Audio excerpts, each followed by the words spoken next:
Hello students, welcome back. Today I am here with the same chapter, that is conservation of biodiversity. In the previous video you have read about the differences between the biosphere reserve, national park, wildlife sanctuary and biosphere reserve, wildlife sanctuaries and national park, and wildlife sanctuary and zoo. That means the various differences between these protected area. Now let's recall. Biosphere reserve, that is a multi-purpose protected area in which all plants and animals are preserved in its natural habitat, that is both the flora as well as fauna. It promotes research also in the ecological conservation and environmental preservation. Its aim is also to be provide facility for education and awareness. That means in some zone, as we have discussed earlier, that it has the three zone, the core zone, buffer zone and transition zone, and different activities are allowed in different zone. Next is national park. So national park in which no human activity or settlements are allowed, like biosphere reserve. Activities like grazing, hunting, forestry, cultivation or destruction of habitats are strictly prohibited. Most national parks provide outdoor recreation, campaign opportunities and education also. That is the importance of conservation activities. Our next topic is wildlife sanctuary. Actually students, already we have discussed about this, but I am just recalling so that you can understand well. In wildlife sanctuaries, peoples are not allowed to live, but some human activities are allowed, such as grazing, firewood collection, which is not going to harm the environment. And actually wildlife sanctuaries has no any boundary, but in national park there is boundary. Tourism is permitted. A sanctuary can be upgraded as a national park. In wildlife sanctuary there is no any boundary, but boundary is made in national park. So that means right now you have seen about the differences between all this protected area. Already we have discussed in the previous video, but just I have, that means review the topic, so students you can understand well and go through the topic. So now our next topic is Project Tiger. So what is Project Tiger? Project Tiger, that is a wildlife conservation project which was launched in 1973 by the government authorities, that is called NTCA. Why? To protect the tigers in our country. And what is the full form of NTCA? So that is the National Tiger Conservation Authority. Okay, so that means this is the logo.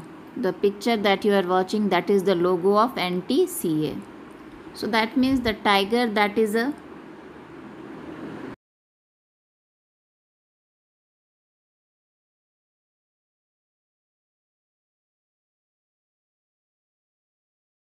national animal of our country. And what is happening? The population, the mainly, that means the Project Tiger, that is related to the Royal Bengal tigers, and that means population that is gradually decreasing. Why? Because of the poaching, the killing of the tigers, and the bones and the teeth and the skin that is used for various purposes. Tiger, that is also topmost predator. When you will see the food chain, so that means these are present on the top. So it also control the population of the other animals. So what will be happen if their number will be decreased, then the other animals, their number will be increased. So it is also important to maintain the balance in the ecosystem. And tiger, that is also comes in endangered species. So what do you mean by endangered species? That means the species which are now at the verge of extinction. That means their number is decreasing day by day, and if we not take the proper care of them, then in coming future they will be extinct. So these are called endangered.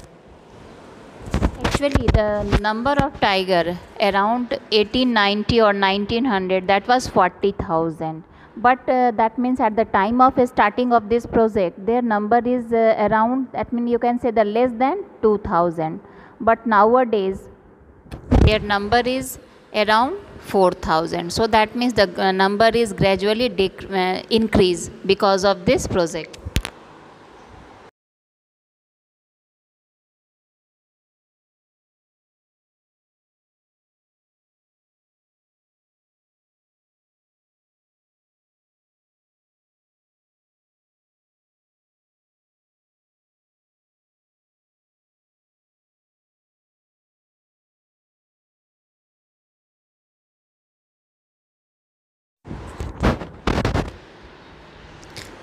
Now the goals and objectives of the Project Tiger. So what are the goals?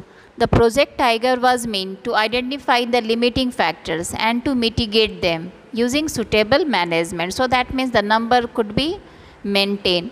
It strives to maintain a viable tiger population in the natural environment. Viable, that means not less and not more. The damages done to the habitat were to be rectified so as to facilitate the recovery of the ecosystem to the maximal possible extent. So these are the goals and objective of this project. Our next topic is tiger reserves. So what are